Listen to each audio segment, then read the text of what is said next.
জুলকারনাইন সাহের কইছে যে সেনাবাহিনীর ব্যর্থতার দায় নাকি সরকারের উপরও বর্তায়। ওরে বাবা, কি কথা শুনি আজ মন্থরার মুখে।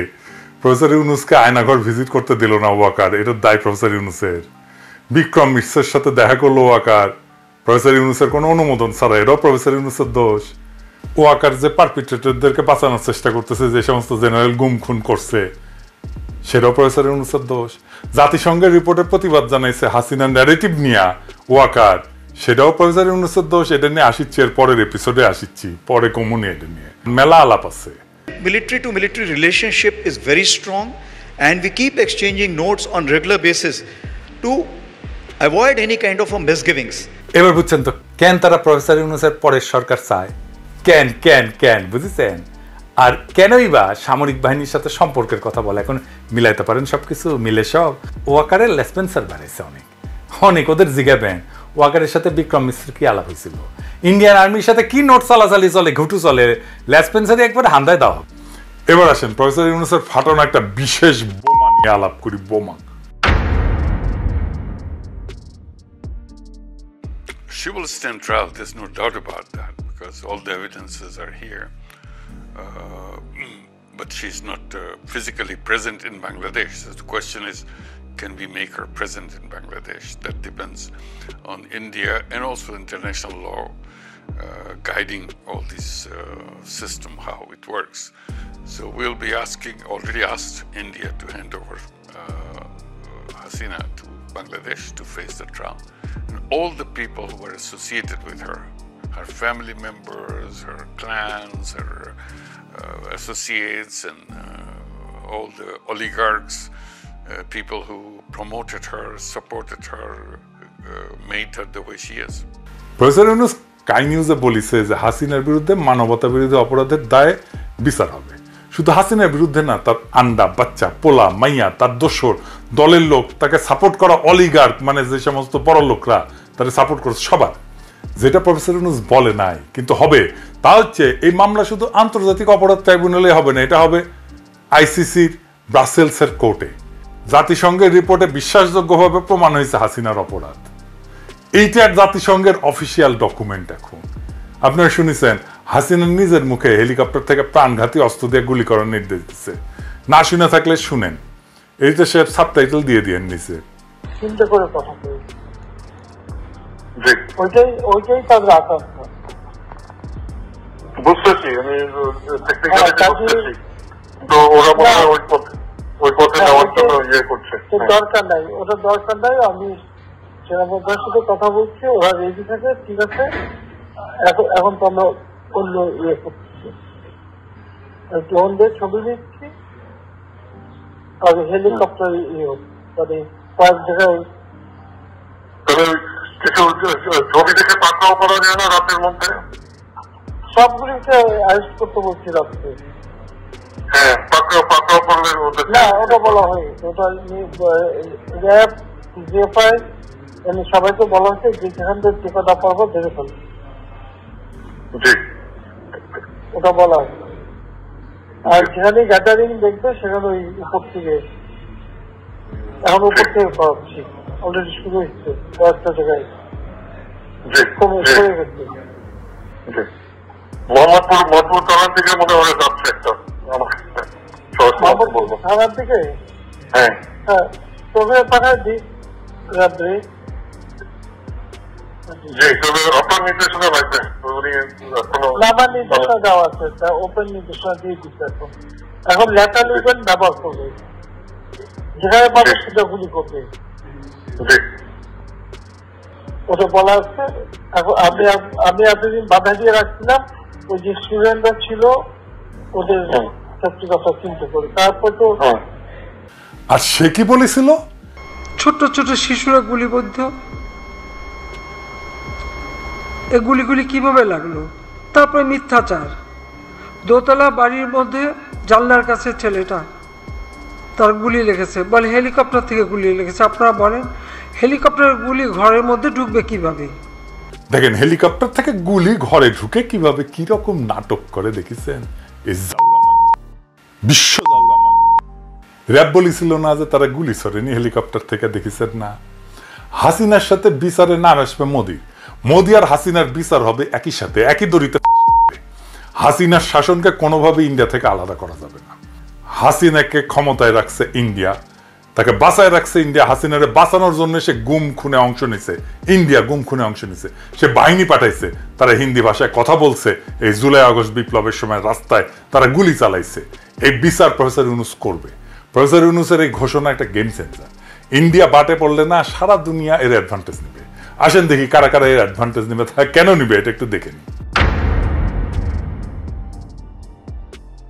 মোদি বা ইন্ডিয়া যদি কোনো সংকটে পড়ে, তাহলে কিছু আন্তর্জাতিক শক্তি এই সুযোগকে তাদের কৌশলগত এবং ভূ রাজনৈতিক স্বার্থে কাজে লাগাইতে চাইবে। কয়েকটা প্রধান শক্তির কথা বলে, যেমন চীন। ভারত চীনের মধ্যে সীমান্ত বিরোধ আছে, তারপরে বেল্ট রোড ইনিশিয়েটিভ নিয়ে মত পার্থক্য আছে। ভারত আর যুক্তরাষ্ট্রের ঘনিষ্ঠ সম্পর্কের কারণে চীন ভারতের স্থিতিশীলতা দুর্বল করতে চাইবেই। ভারত যদি দুর্বল হয়, তাহলে চীনের জন্য দক্ষিণ এশিয়ায় প্রভাব বিস্তারের সুযোগ তৈরি করবে এবং ভারতের বিরুদ্ধে সামরিক এবং অর্থনৈতিক পদক্ষেপ নেওয়ার ক্ষেত্রে সুবিধা দেবে। পাকিস্তান কেন নেবে সেটা ব্যাখ্যা না করি, সুবিধা কিভাবে? মোদির দুর্বলতা পাকিস্তানকে কাশ্মীর ইস্যুতে আন্তর্জাতিকভাবে বেশি সমর্থন পেতে সাহায্য করবে। আমেরিকা, যদিও আমেরিকার সাথে মোদির ভালো সম্পর্ক আছে, কিন্তু দেখতেছেন তো সম্পর্কটা একাত্মভাবে ভালো তা কিন্তু না। এটা একটা টানাপড়নের সম্পর্ক, মানে সমস্ত রাষ্ট্রই আর একটা রাষ্ট্রের কাছ থেকে সুবিধা নিতে চাইবে। ইন্ডিয়া যদি অসুবিধায় পড়ে, তাহলে আর একজন সুবিধা নিতে চাইবে। তার সাথে রাশিয়ার সাথে ঘনিষ্ঠ সম্পর্ক আছে, এটা তো যুক্তরাষ্ট্রের জন্য উদ্বেগের। ইন্ডিয়া রাশিয়া থেকে অস্ত্র কেনে। ইন্ডিয়া চীনের বিরুদ্ধে কৌশলগত অংশীদারিত্বে যাইতে চায় না আমেরিকার সাথে, তো আমেরিকা তো এখন এইটা করার চেষ্টা করবে।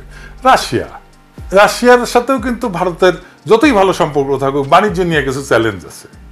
রাশিয়া চাইবে যে মোদির চাইতো বন্ধুত্বপূর্ণ সরকার যেন একটা ইন্ডিয়াতে আসে, যেটা রাশিয়ার সাথে বেশি বন্ধুত্বপূর্ণ। ইউরোপিয়ান ইউনিয়নের সাথে তাদের সমস্যা আছে, নাগরিকত্ব সংশোধনী আইন নিয়ে সমস্যা আছে। কাশ্মীরের সাংবিধানিক পরিবর্তন নিয়ে ইউরোপিয়ান ইউনিয়নের সাথে ইন্ডিয়ার ভালো ধরনের সমস্যা আছে। মানবাধিকার ইস্যুতে ইউরোপিয়ান ইউনিয়নের সাথে ভারতের সম্পর্ক মাঝে মাঝে জটিল হয়েছে। মধ্যপ্রাচ্যের দেশগুলোর মধ্যে যেমন ইরানের সাথে ইন্ডিয়ার সম্পর্ক দুর্বল হয়েছে। ইরান চাইবে ইন্ডিয়া দুর্বল হইলে তার একটা অবস্থানগত সুবিধা পাবে। ইরান যেন ভারতের কাছ থেকে বেশি কূটনৈতিক এবং অর্থনৈতিক সুবিধা আদায় করতে পারে। আন্তর্জাতিকভাবে প্রফেসর ইউনুসের অবস্থান এই একটা ঘোষণায় দারুণভাবে শক্তিশালী হয়েছে। উপেন্দ্র ত্রিবেদী বলছে, বাংলাদেশ সরকার বদলাইলে দিল্লির সঙ্গে ঢাকার সম্পর্কে পরিবর্তন আসতে পারে। সেই সঙ্গে বলছে যে বাংলাদেশ আর ভারতের সামরিক বাহিনীর মধ্যে সামরিক সম্পর্ক খুবই শক্তিশালী। উভয় দেশের সামরিক বাহিনী নিয়মিত নোট বিনিময় করে থাকে। Now, coming on to specifically what you asked for Bangladesh, as for the Bangladesh is concerned, it is too early to take any decision for us. Because let our elected government come, let's see the relationship, and let us see what would be done about it. Because as far as I am concerned, I am very clear, the present military-to-military relationship is very strong, and we keep exchanging notes on regular basis to avoid any kind of a misgivings. এবার বুঝছেন তো কেন তারা professor ইউনুসের পরের সরকার চায়? কেন বুঝেছেন? আর কেনই বা সামরিক বাহিনীর সাথে সম্পর্কের কথা বলে? এখন মিলাইতে পারেন সবকিছু, মিলে সব ওয়াকারের লেসপেন্সার বাড়াইছে অনেক ওদের জিগাবেন ওয়াকারের সাথে বিক্রম মিশ্র কি আলাপ হয়েছিল, ইন্ডিয়ান আর্মির সাথে কি নোট চালাচালি চলে, ঘুটু চলে, লেসপেন্সারে একবার হান্দায় দেওয়া হবে কবে। আসেন এবার হিজবুত তাহরির নিয়ে কথা বলি। হিজবুত তাহরির মিছিল করেছে ঢাকার রাস্তায়, ঘোষণা দিয়েই মিছিল করেছে। দেখেন পোস্টার, দেখেন তাদের ইন্টারনাল আলাপের স্ক্রিনশট আছে, ফেসবুকে ছড়াইছেও। তাও মিছিল করেছে নির্বিবাদে। শেষ দিকে লোক দেখানো লাঠিচার্জ করেছে, কিছু অ্যারেস্ট করছে। আর্মি থেকে পুলিশকে বলা হয়েছে লাস্ট মোমেন্টেও ওদের লোক বল কম, মানে আর্মির হার্ড অ্যাকশনে যাওয়ার প্রয়োজন নাই। হাসিনা মাম্য কইলে লোক বলের অভাব হয় নাই। আর্মার্ড ভেহিকল আর হেলিকপ্টার দিয়ে ড্রোন উড়াইয়া ছাত্র জনতার উপরে গুলি চালাইতে অসুবিধা হয় নাই। এখন ওদের লোক বল কম হইয়া যায়, বড়ই আশ্চর্যের কথা। হিজবুত তাহরিরকে নিষিদ্ধ করেছিল হাসিনা। নিষিদ্ধ করা ঠিক না বেঠিক সে আলাপে যেতেছি না, কিন্তু কোন রাজনৈতিক দল যদি সশস্ত্র তৎপরতা না চালায়, সাধারণ লিবারাল রাজনীতি করে, তাদের কথা বলার স্পেস দেওয়া উচিত। আওয়ামী লীগের কথা আবার ইসেন্সে বললেন না কেউ যে আওয়ামী লীগ শুধু সশস্ত্র রাজনীতি করে না, সে হিন্দুত্ববাদী ফ্যাসিস্ট, মোদির মদতপুষ্ট এক ঘৃণ্য ফ্যাসিস্ট। তার রাজনীতি করার রাইট নেই। তো দেখেন এই হিজবুত তাহরির আর্মির সৈনিকদের খালি আহ্বান জানায় কিবা করার জন্য। 4 রং না 2 রঙের পোস্টার ছাপায়, আবার সে পোস্টার মেয়েরা ভইরা দেয়। কেন পারে? 2018 সালের নির্বাচনে দেখেছিলাম জাতীয় ঐক্যজোটের পোস্টার লাগানো বাদ দেন, ছাপাইতে দেয়নি পুলিশ। পুলিশ প্রেস থেকে পোস্টার নিয়ে যায়, শিবিরে পোস্টার লাগানোর সময় পুলিশে দিছে, দেখেছেন? আর হিজবুত তাহরিরের লোককে হাসিনা মাঝে মাঝে গ্রেপ্তার করে, কিন্তু কোথায় পোস্টার ছাপায় সেটা নাকি তাদের কাছে প্রশ্ন, বুঝেছেন? মানে আমাদের খুঁজে বের করবি না কোথায় পোস্টার ছাপায়, বুঝেন? তাইলে এদেরকে এখন নামাইছে কে? যারা কইছে হার্ড লাইনে যাওয়া যাবে না তারাই, যারা পোস্টার কই ছাপা হয় জানে না তারাই। এরা যে সবাই এজেন্সির লোক তা কিন্তু না, কিন্তু এজেন্সির লোক আছে এর মধ্যে। এজেন্সি এদের কন্ট্রোল করতে পারে, এদের ইউজ করতে পারে। সব নিষিদ্ধ উগ্রবাদী সংগঠনের ক্ষেত্রে এটা সত্য, জেএমবির ক্ষেত্রেও এটা ঘটনা ঘটেছিল। কিছু লোক তো অনেস্ট কমিটমেন্ট নিয়ে যায় এই সমস্ত সংগঠনে, এখানেও ভালো কিছু ছেলে আছে যারা অনেস্ট কমিটমেন্ট নিয়ে গেছে। কিন্তু এই কাজটা এমন একটা সময় করা হইতেছে যখন ইন্ডিয়া ক্যাম্পেইন ছড়াইতেছে, বাংলাদেশে উগ্রবাদ ছড়াইতেছে, দেখেছেন? কিন্তু ওই মিছিলে কারা ছিল? মজার জিনিস আছে। মোদি যখন আসছিল মনে আছে না হাসিনার সময়, তখন বাংলাদেশে বিশাল প্রতিবাদ হয়েছিল, প্রচুর মানুষজন মারা গেছিল, হকা হয়েছিল না? সেই সময় বাহাউদ্দিন নাসিমের উপর দায়িত্ব ছিল ইন্ডিয়ান এম্বাসির রাস্তায় যেন মোদি বিরোধী যারা তাদেরকে যেন গুন্ডা দিয়ে ঠেঙানো হয়। ঢাকায় মুসল্লিদের উপরে ঝাঁপে পড়লো কার গুন্ডা বাহিনী? এই বাহাউদ্দিন নাসিমের গুন্ডা বাহিনী। ওই যে মুসল্লির দাড়ি টেনে ফেলেছিল না, মনে আছে না? এইটা সাহেব বড় করে দেখেন না, এর নাম কি জানেন? মোজাম্মেল হোসেন, পল্টন থানার 13 নম্বর ওয়ার্ডের স্বেচ্ছাসেবক লীগের নেতা। বাহাউদ্দিন নাসিমের গুন্ডা বাহিনীর প্রধান, সবসময় সাথে থাকে, দেখেছেন? দেখেন এডিটর সাহেব দেখান বাহাউদ্দিন নাসিমের সাথে ছবি, ওর ফেসবুকটাও দেখান। এই মাল হিজবুত তাহরিরের মিছিলে, দেখেছেন? বড় করে দেখান, দেখেছেন? তার মানে বাহাউদ্দিন নাসিম এই মিছিলে লোকও দিছে। আমরা তো আনসার লীগ দেখেছি, হিন্দু লীগ দেখেছি, এখন হিজবুত লীগ দেখেছি। এদের আবার গ্রেপ্তার করিচ্ছেন, ওদের সাথে কথা বলেন, প্রকাশ্য রাজনীতি করতে বলেন। রাজনীতির যে লিবারেল স্পেস আছে তাতে তারা তাদের রাজনীতি করুক, গ্রেপ্তার করে নিশ্চিত করে আপনি এদের কোনো ক্ষতি করতে পারবেন না। বরং তারা মানুষের কাছে যাক, যাই নিজেদের রাজনীতির কথা বলুক, রাজনীতি করুক, প্রকাশ্য রাজনীতি। এবার আসেন দেশের অবস্থা কি সেটা একটা দেখি। ইন্ডিয়া থেকে আমদানি না করলে পেঁয়াজ নাকি 1000 টাকা হবে। আগে শুনেছিলেন না আমরা যখন ভারতীয় পণ্য বয়কট করেছিলাম? ইন্ডিয়া থেকে আমদানি হওয়ার পরেও 7 বছর আগে পেঁয়াজ 450 টাকা কেজি কিন্তু খাইছি আমরা, মনে আছে নাকি ভুলে গেছেন? ভারত ছাড়াই পেঁয়াজ খাচ্ছি এখন 35 টাকায়, ভারত ছাড়া আলু খাচ্ছি 16 টাকায়, ভারত ছাড়া টমেটো খাচ্ছি 15 টাকায়। বিগত 10 বছরের মধ্যে এত কম দাম কখনো জিনিসপত্রের ছিল না, কিন্তু ভারত থেকে আনলে 3 গুণ হয়। এর প্রমাণ হচ্ছে বিগত 10 বছরের মূল্য। এই রমজানে জিনিসপত্রের দাম বাড়ছে, বাড়েনি, কমছে। সোয়াবিনের দাম কমতেছে, দেখছেন? দেখেছেন? এই রমজানে ইলেকট্রিসিটি যায় না, দেখেছেন? এরকম। আর খালি শুনিচ্ছেন না দেশে নাকি আইন শৃঙ্খলার অবনতি হচ্ছে, কিন্তু বাস্তবতা কি তাই? নাকি আমরা এতদিন চুপ ছিলাম বলে অন্যায়গুলো চোখে পড়েনি? শেখ হাসিনার শাসনে মানুষকে এতটাই ভীত করে রাখা হয়েছিল যে কেউ মুখ খুলতে সাহস পেত না, মনে হয়তো সব ঠিক আছে, কেননা আমাদের ভয় দেখায় রাখা হয়েছিল। আজ একটা মেয়ের অভিমান নিয়ে কটূক্তি করা দেশ জুড়ে আলোড়ন হয়েছে। কেন? কারণ মানুষ এখন আর ভয় পায় না, কেউ তাকে রাতের অন্ধকারে তুলে নিয়ে যায় না, আয়না ঘরে ঢুকায় না, পিটাইতে পিটাইতে মেরে ফেলে না, ছাত্রলীগের সন্ত্রাসীরা হামলা করে না, পোস্ট বুঝতে বাধ্য করে না, ডিজিটাল সিকিউরিটি আইনে মামলা হয় না। অথচ হাসিনার আমলে নোয়াখালীতে ধানের শীষে ভোট দেওয়ার অপরাধে এক নারীকে গণধর্ষণ করা হয়েছিল না, প্রতিবাদ হয়েছিল। ধরেন এই ওড়না নিয়ে কটূক্তির ঘটনা যদি হাসিনার আমলে ঘটতো তখন কেউ থানায় যাইতে পারতো, মামলা নিতে কি পুলিশ রাজি হইতো? বরং বেশি বাড়াবাড়ি করলে জামাত শিবির বানিয়ে জেলে ঢুকাই দেওয়া হইতো। তখন আমরা চুপ থাকতাম, দেখতাম দেশে শান্তি আছে। যতক্ষণ না অন্যায়টা নিজের উপরে আসে ততক্ষণ কেউ টের পায় না কতটা নিঃশব্দে অত্যাচার চলতেছে। আজ বলা হচ্ছে দেশ অস্থিতিশীল, কিন্তু এটাই তো জীবনের স্বাভাবিক ধারা। মনে আছে জগন্নাথ বিশ্ববিদ্যালয়ে খাদিজার কথা? প্রথম বর্ষে সেই মেয়েটাকে 18 মাস জেলে রাখা হয়েছিল, সে একটা টক শো হোস্ট করছিল, এটাই তার অপরাধ। সে হাসিনার বিরুদ্ধে কিছুই বলে নাই, কোনো প্রতিবাদ হয়নি, কোনো ক্যাম্পাসে বিক্ষোভ হয়নি। কেন? কারণ প্রতিবাদ করলে ছাত্রলীগের হামলা আসতো, পুলিশ গায়েবী মামলা দিত। আর সেই নারীর কথা মনে আছে যার স্বামীকে ধরে নিয়ে গেছিল পুলিশ? স্ত্রী যখন থানায় গেল স্বামীকে ছাড়ানোর জন্য, তখন তাকে ওসি বলল যে আপনি তো সুন্দরী, 1 রাত থাকেন আমাদের সাথে, স্বামীকে ছেড়ে দেব। তখন কেউ কিছু বলতে পারছেন? পারেননি। কোথাও কোনো প্রতিক্রিয়া হয়েছে? হয়নি।